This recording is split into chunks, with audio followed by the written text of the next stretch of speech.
তোমরা কেমন আছো? নিশ্চয়ই ভালো আছো। আজ চলে এসেছি আবার একটা নতুন ভিডিও নিয়ে। তবে আজকে সকালে ঘুম থেকে উঠে একটু ঠান্ডাটা কম পেয়েছি, আর একটু রোদ দেখা যাচ্ছে। কালকে যেমন ঠান্ডা ছিল, ভীষণ ঠান্ডা, হালকা ঠান্ডা, মেঘলা আকাশ, চারিদিকে হাওয়া দিচ্ছে, গাছের পাতা সমানে নড়ে যাচ্ছে, মানে বাইরে যাওয়াই যাচ্ছে না, কনকনে ঠান্ডা, শীত সেই অনুযায়ী আজকে ঠান্ডাটা অনেকটাই কম।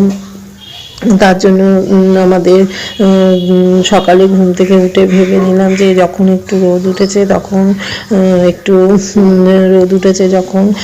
তখন এই আজকে জামা কাপড়গুলো একটু কেচে নেব। তাই জামা কাপড়গুলো বের করে নিয়েছি জামা কাপড়গুলো, আর বের করে নেওয়া হয়েছে, আর সমস্ত জামা কাপড় গুছিয়েও নিয়েছি যে যেগুলো কোনগুলো কাচবো না কাচবো সমস্ত কিছু রেডি করে নিয়েছি। এবারে জামা কাপড়গুলো যখন দুদিন ধরে রেখে দিয়েছিলাম, ভেবেছিলাম যে জামা কাপড়গুলো যখন ধোবো একসাথে সমস্ত কিছু ধোবো, তার জন্য আমি সব রেখেও দিয়েছিলাম। আর আজকে তাই সমস্ত কিছু বের করে নিয়ে সেই জামা কাপড়গুলো কাচার জন্য রেখে দিয়েছি। এরপরে চলে আসলাম বেডরুমের সমস্ত বিছানা পরিষ্কার করে সমস্ত কম্বল, বালিশ, ঘরটা ঝাড় দিয়ে নিলাম। ঝাড় দিয়ে নিয়ে তারপরে ম্যাটগুলো আগেই তুলে নিয়েছিলাম। বিছানাটা ঝেড়ে একেবারে ম্যাটগুলো তুলে নিয়েছি, আর ঘরটাও ভালো করে ঝাড় দিয়ে নিলাম। এবারে ম্যাটগুলো না পেতে দেবো, আর আমি অফ ক্যামেরা যেন ঘরটাও মুছে নিয়েছি, কারণ ওপরে জামা কাপড়গুলো আছে ওগুলো তুলে নিয়ে আসতে হবে। তার জন্য তাড়াতাড়ি করে ঘরটাও মুছে নিয়ে একেবারে যেন ম্যাটগুলো একবারে পেতে দিলাম। বিকেলে তো আর সময় পাবো না, সমস্ত জামা কাপড় গুছিয়ে নিতে হবে। আবার রান্নাঘরেও অনেকটা কাজ পড়ে আছে। তারপরে ছেলে আসবে, ওর জন্য টিফিন বানাতে হবে। তার জন্য বিকেলে আজকে সময় পাবো না বলে ম্যাটগুলো একবারে পেতে নিচ্ছে। আর এত ঠান্ডা পড়েছে যাতে মানে নিচে খাটের থেকে যে নিচে নামবো, নেমে দাঁড়ানো যাচ্ছে না, এত ঠান্ডা। তার জন্য ম্যাটগুলো সমস্ত যেখানে যেখানে দরকার সেখানে পেতেই রেখেছি।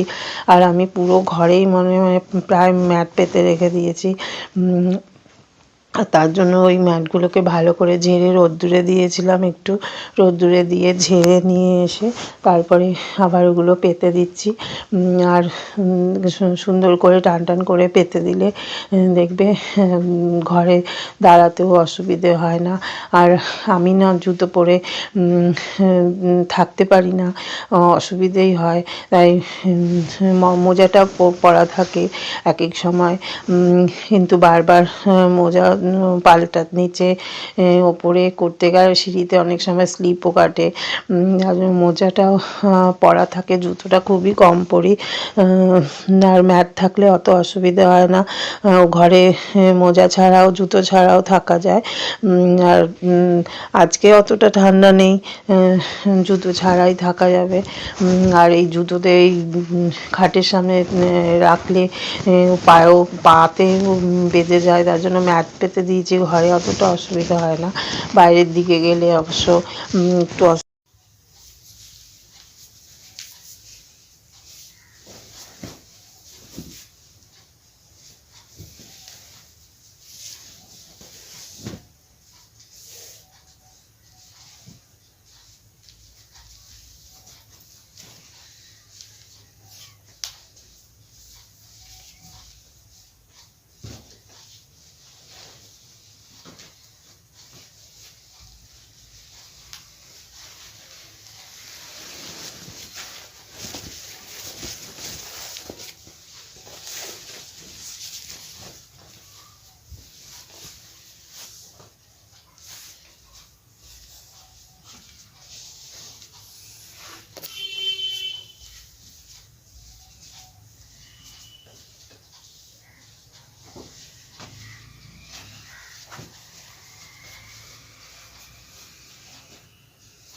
ঠাকুর দেওয়া হয়ে গেল। এবার ঠাকুর দিয়ে এবার ভেবে নিলাম যে এই জামাগুলো শুকিয়ে গেছে, সেই জামা কাপড়গুলো একটু গুছিয়ে রেখে যাই, কারণ আবার না হলে নিচের ঘরে অনেক জামা কাপড় আছে।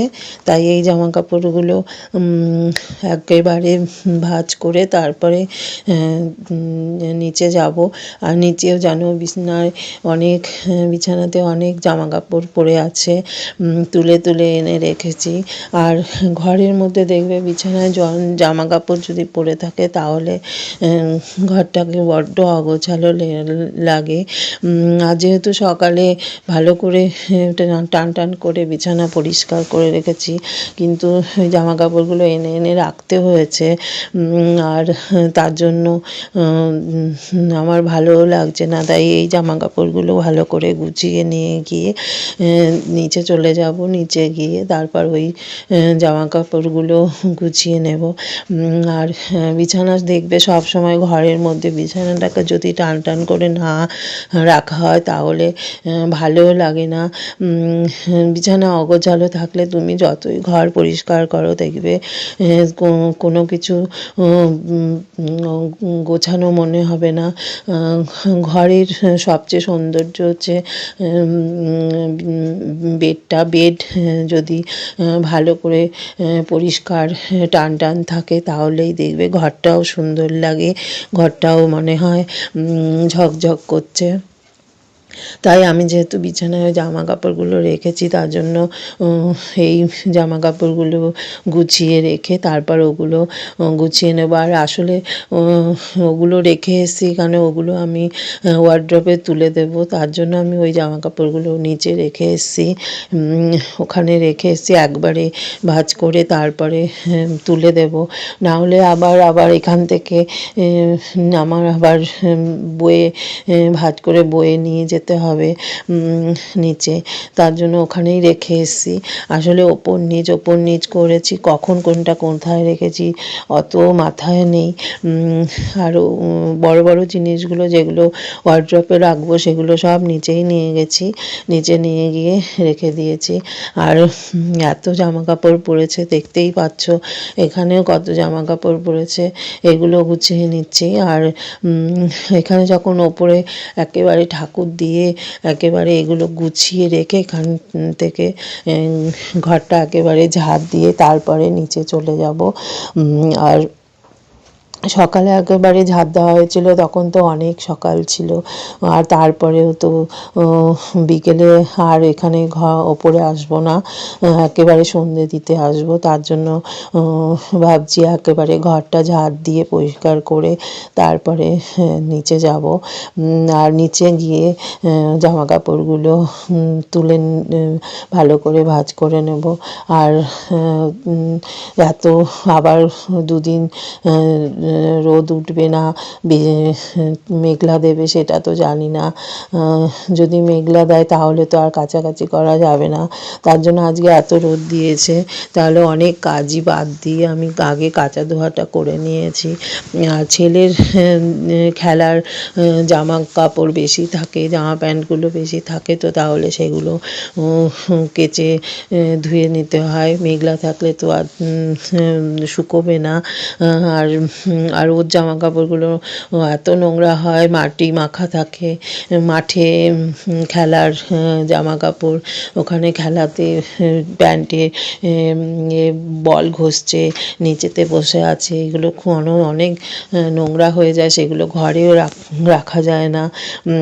অনেক সময় বাথরুমে রাখলেও সেগুলো গন্ধ ছাড়ে, আর মাটিতে পুরো দাগ হয়ে যায়, তার জন্য ওর জামা কাপড় অনেকগুলোই জমেছিল, তার জন্য ওগুলো পরিষ্কার করে নিলাম। আর দেখবে ঘরে নোংরা জামা কাপড় থাকলেও না খুব অসুবিধে লাগে, বিরক্তও লাগে। আর তার জন্য আমি রান্নাঘরে রান্না করে মোটামুটি পরিষ্কার করে তারপরে তাড়াতাড়ি করে ওর জামা কাপড়গুলো মেশিনে দিয়ে দিয়েছিলাম। আর ওটা আগেই মেলে দিয়েছি, কেন প্যান্টগুলো শুকোবে না, যেহেতু খেলার প্যান্ট পরের দিন লাগবে, তার জন্য সব প্যান্ট জামা ওর আগেই মেশিনে দিয়ে তারপরে আমি অন্য জামা কাপড় জামা কাপড়গুলো কেচেছি। এবারে তাড়াতাড়ি মেলে দিয়েছি যাতে তাড়াতাড়ি শুকিয়ে যায়, আর ওর জামা কাপড়গুলো শুকিয়েও গেছে। আর তারপরে সমস্ত কাজ সেরে যেন অফ ক্যামেরায় নিচে নেমে রান্নাঘরটাও অগোছালো ছিল, সেগুলো পরিষ্কার করে নিয়েছি। আর এতটাই মানে মানে দেখো এবারে জামা কাপড়গুলো সব গুছিয়ে নিলাম, এখানে সব গোছানো হয়ে গেছে। এবারে নিচে যাই, চলো। নিচেও অনেক জামা কাপড় আছে, সেগুলো গোছাতে হবে, সেগুলো গুছিয়ে নেব। আর আজকে সকাল থেকে অনেক কাছাকাছি হয়েছে, সেই জামা কাপড়গুলো দেখো এখানেও আছে জানলাতে, এগুলো নিয়ে যাচ্ছি। এগুলো শুকিয়ে গেছে অনেক সকালে, এগুলো কেচে দিয়েছি, এগুলো শুকিয়ে গেছে, এগুলো নিয়ে গিয়ে এগুলো মেলে ভাঁজ করে রাখবো। এবার একটু ঘরে যাই। আজকে খুব ভালো রোদ উঠেছে, এত সুন্দর রোদ উঠেছে যে মানে সবই যেগুলো দরকার ছিল রেখে দিয়েছিলাম কাচবো বলে, সেগুলো সব কেচে নিয়েছি। আর এই দেখো এই ঘরেও অনেক জামা কাপড়, এগুলো সব তুলে তুলে এনে রেখেছি। এগুলো সব আমি এখন ভাঁজ করে রেখে দেব।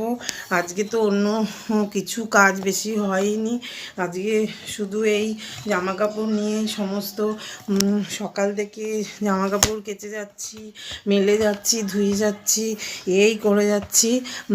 আর সকালে অনেক জামা কাপড় মেশিনে দিয়েছিলাম, তারপরে আরও ছিল, সেগুলো কেচে নিয়েছি। আর জামা কাপড় দেখবে পরে থাকলে ভালোও লাগে না। আর সমস্ত জামা কাপড়গুলো এখানেও দেখো নিয়ে বসে পড়লাম। আর অতক্ষণ ওপরে দাঁড়িয়ে দাঁড়িয়ে জামা কাপড়গুলো গুছিয়েছি, আর একদম ভালোই লাগছে না দাঁড়াতে। আর আজকে অনেক খাটুনি হয়েছে, অনেক কাছাকাছি হয়েছে, তার জন্য আমি কি করলাম, বসে বসেই এগুলো সব গুছিয়ে নিলাম। আর এত মানে ঠান্ডা পড়েছে, তবে কালকে থেকে আগের দিন যা ঠান্ডা পড়েছিল তার থেকে আজকে অনেকটাই ঠান্ডা কম আছে। আর এত সুন্দর রোদও দিয়েছে, তবে রাতের দিকে ভালোই ঠান্ডা লাগবে। ঘরে ভেতরে ভালোই ঠান্ডা আছে, বাইরে রোদ আছে বলে বোঝা যাচ্ছে না ঠান্ডাটা, কিন্তু ঘরের ভেতরে ভালোই ঠান্ডা। তবে রাতের দিকে ঠান্ডা থাকবে, তার জন্য সকালে তাড়াতাড়ি করে সমস্ত কাজই সেরে নিচ্ছি, কারণ রোদ্দুরটা চলে গেলেই ঠান্ডা লাগবে। আর যত রাত বাড়বে ততই ঠান্ডা লাগবে।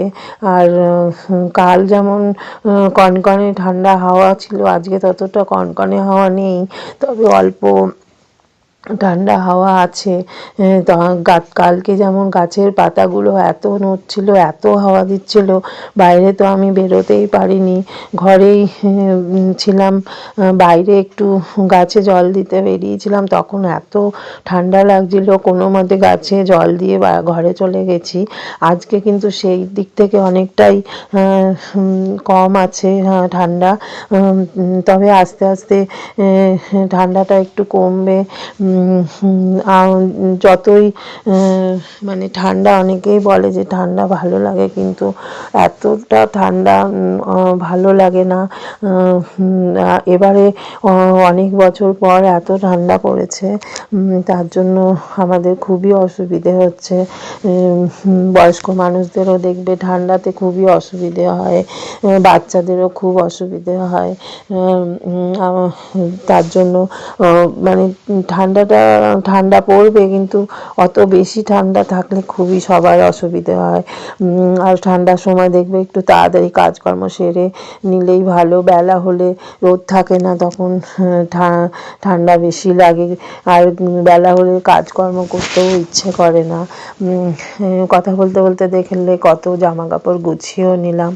আর আমরা দেখবে গরমকালে এত রোদ ওঠে, তখন আমরা ভাবি যে সূর্যের কি তাপ, কত কি তাপ দিচ্ছে, সূর্য মামাকে কত কিছু বলি। হ্যাঁ, আর এখন দুদিন সূর্যর তাপ কমে গেছিল, সূর্যকে একদিন দুদিন দেখা যাচ্ছিল না, মেঘলা আকাশে ঢাকা পড়ে গেছিল। তার জন্য আমরা কত কিছু বলছি, সূর্য উঠছে না, সূর্যের তাপ পাচ্ছি না, আলো পাচ্ছি না, সূর্যের রোদ উঠছে না। তাই গরমে আমরা সূর্য মামাকে কত কিছু বলি, কিন্তু শীতে আবার সূর্য মামাকে কত কিছু বলে ডেকে আনি আমাদের সামনে রোদ দেওয়ার জন্য। আমরা মানুষরা খুবই মানে যেটা পাই সেটাতে ভুলে থাকি না, আবার আরেকটা অন্য কিছুর জন্য আশা করে থাকি। যখন যেটা পাচ্ছি সেটাকে আমরা অবহেলা করছি। যখন আমাদের সূর্য তাপ দিচ্ছে গরমে, তখন আমরা সূর্যকে খুবই খারাপ কথা বলছি, এত রোদ কেন, এত রোদ কেন, এত গরম কেন। আবার শীতে দেখো রোদ পাচ্ছি না বেশি, তাও সূর্যকে বলছি এত সকালে কেন রোদ ওঠেনি, কেন মেঘলা আকাশ। এই গল্প করতে করতে দেখো আমার অনেকটাই জামা কাপড় গোছানো হয়ে গেল। আর এতক্ষণ ধরে মানে বাইরে জামা কাপড় তোলা, ওঠানো, মেলা এসব করে না আমার মানে খুব পা ব্যথাও করছিল, তার জন্য বসে বসেই করছিলাম। এবার পুজোও দিয়েছি, সমস্ত কাজই হয়ে গেছে। আর আর এত ঠান্ডা, মানে জলে হাত দুটো কনকন করে উঠছে, এত ঠান্ডা। তবে আগের দিনের থেকে যেহেতু কম আছে, তার জন্য কাজকর্মগুলোও তাড়াতাড়িও হয়ে গেছে। আর ঠান্ডা জলে দেখবে কাজকর্ম করতেও অনেকটা অসুবিধে হয়। অসুবিধে হলেও করতে হবে, কিছু করার নেই। তবে আগের দিন যতটা কাজ করেছি তার থেকে আজকে অনেকটা বেশি কাজ হয়ে গেছে। আর কাজ করতে পারা যায়নি ঠান্ডার জন্য, দুদিন সব রেখেই দেওয়া হয়েছে, যেটুকু দরকার সেটুকুই করা হয়েছে। কিন্তু সেই ফেলে রাখা কাজগুলো তো করে ফেলতে হবে, না হলে তো হবে না। তার জন্য ফেলে রাখা কাজগুলো করে নিলাম। আর ঘরেও